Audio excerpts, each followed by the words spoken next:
దేవుని పరిశుద్ధ నామమునకు మహిమ కలుగునుగాక. ప్రియులారా, ప్రభునామన మీ అందరికీ వందనములు. యోహాను సువార్త 16వ అధ్యాయం 33వ వచనం, నాయందు మీకు సమాధానము కలుగునట్లు ఈ మాటలు మీతో చెప్పుచున్నాను. లోకములో మీకు శ్రమ కలుగును, అయినను ధైర్యము తెచ్చుకొనుడి, నేను లోకమును జయించి ఉన్నానెను. ప్రియమైన దేవుని బిడ్డలారా,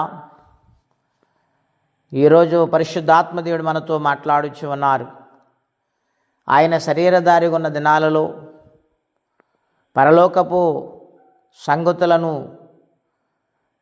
అనేక మందికి ఆయన బోధిస్తూ ఉండేవారు. ఎన్నో అద్భుతాలు చేశారు. ఎన్ని శ్రమలు వచ్చినా పరిసరల ముందుకు సాగిపోతూ ఉండేవారు. తన శిష్యులను వెంట పెట్టుకొని అనేక ప్రాంతాలలో ఆయన బోధిస్తూ, స్వార్థ ప్రకటిస్తూ, పరిచర్య చేస్తూ, స్వస్థతలు చేస్తూ ఆయన ఎంతగానో విరామం లేని సేవ చేసి ఉన్నారు యేసుక్రీస్తు ప్రభువారు. ఆయనతో పాటు ఆయన శిష్యులు విన్నంటూ ఉండి, ఆయన వాక్కులు వింటూ, ఆయనతో కలిసి భోజనము చేస్తూ, ఆయనతో పండుకొని ఆయన సహవాసములు వారు నడిచారు. ఆయన అంటూ ఉన్నాడు వారితో, నాయందు మీకు సమాధానము కలుగునట్లు ఈ మాటలు మీతో చెప్పుచున్నాను. ఏమిటా మాటలు? మీరు నా కాడిని మోస్తూ ఉన్నారు గనుక లోకములో మీకు శ్రమ కలుగుతుంది. మీరు నడుస్తూ ఉన్నారు గనుక, మీ జీవితాలు సమర్పించుకున్నారు గనుక, మీరు నాతో కలిసి ఉన్నారు గనుక మీకు శ్రమలు వస్తాయి. నేను వెళ్ళిన తర్వాత ఎంతోమంది నిందలు, అవమానాలు కలుగజేస్తారు. ఎన్ని శ్రమలు వచ్చినా, ఎన్ని ఇబ్బందులు ఎదురైనా ఈ లోకములో స్వార్థ ప్రకటించుటకు మిమ్మల్ని సిద్ధపరిచి ఉన్నాను గనుక నా నిమిత్తము మీరు త్యాగమైన జీవితాన్ని కలిగి ఉన్నారు గనుక ఈ శ్రమలలో ఇటువంటి భయపడవలసిన అవసరము లేదు. నాకు ఎన్నో శ్రమలు వచ్చాయి, అయినను నేను జయించాను, మీరును జయించాలి అని వారిని ధైర్యపరుస్తున్నాడు ఆయన. ప్రియమైన దేవుని బిడ్డలారా, దేవుని బాట పూల బాట కాదండి, ముళ్ళ బాట. ప్రతినిత్యము కూడా ఆయన మార్గము నడుస్తున్నప్పుడు వేదన, ఆత్మీయమైన దుఃఖం, ఆత్మీయత పోరాటము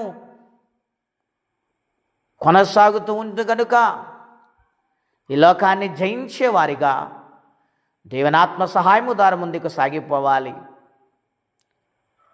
దేవుని సన్నిధానములో జీవిస్తూ ప్రయాణము చేస్తూ ఉండగా ఇంటివారే విరోధులు అవుతారండి. దేవుని సత్యాన్ని ఎరగక ఇష్టానుసారమైన మాటలు, హేళనలు, నిందలు వేస్తూ ఉంటారు. భయపడవద్దు. లోకాన్ని జయించే శక్తిని దేవుడు అనుగ్రహిస్తారు కనుక శిష్యులను ధైర్యపరిచిన దేవుడు ఇవదే కాలసం మనతో మాట్లాడుతుంటూ ఉన్నారు. ఎన్ని శ్రమలు వచ్చినా, ఎన్ని కష్టాలు వచ్చినా మరణము వరకు నమ్మకంగా ఉండు, నేను నీకు జీవ కిరీటాన్ని ఇస్తానని దేవుడు మాట్లాడుచున్నారు. అవును ప్రియులారా, లోకములో భక్తులైన వారు వారి శ్రమల గుండా ప్రయాణము చేశారు, వారి జీవితాలను అర్పించుకున్నారు. ఒక విశ్వాసి, ఒక దైవజనులుగా దేవుని పని చేస్తూ ఉండగా సంపూర్ణంగా ఆయన మీద ఆధారపడి ఎన్ని కష్టాలు, నష్టాలు వచ్చినా ఓర్చుకుంటూ పరిశుద్ధాత్మని సహాయముతో ముందుకు సాగిపోయి ఆయన రాజ్యాన్ని సంపాదించుకుందాం. ఆయన కొరకు నమ్మకంగా బ్రతుకుదాం. అట్టి కృపా తీర్మానం పరిశుద్ధాత్మదేవుడు మనందరికీ దయచేయునుగాక. ప్రార్థన అండి. అత్యంత కృప కలిగిన దేవా, మహోన్నతమైన మీ నామం కొరకై వందనములు. మీ మహాకృప దయను బట్టి మీరు మాతో మాట్లాడుతూ వచ్చి ఉన్నారు. లోకములు ఎన్నో శ్రమలు వస్తాయి, నాకు వచ్చాయి, నేను జయించాను, మీరు కూడా జయించండి. మీరు జయించాలంటే నాతో సహవాసము, పరిశుద్ధాత్మతో సహవాసము కలిగి ప్రతినిత్యము కూడా నమ్మకంగా బ్రతకమని, నాయన ఎన్ని శ్రమలు వచ్చినా నీవు నా వైపు చూస్తే నీకు జీవ కిరీటాన్ని ఇస్తానని ధైర్యం ఇచ్చావు నాయన విజయం ఇచ్చావు ప్రభువా. ఆ యొక్క పోరాటములు ప్రభువా నీ సన్నిధానములు నమ్మకంగా సాగిపోతూ ప్రభువా జీవించు భాగ్యం అందరికీ దయచేయమని, నీ రాజ్యానికి వారసులుగా మార్చమని, ఎవరి కష్టముల బాధలు ఇబ్బందులు ఉన్నారు వారికి నీ సహాయం పంపించమని యేసుక్రీస్తు వారి పుణ్యనామములో ప్రార్థించి వేడుచున్నాము తండ్రి. ఆమేన్. దేవుడు దీవించును గాక. ఆమేన్.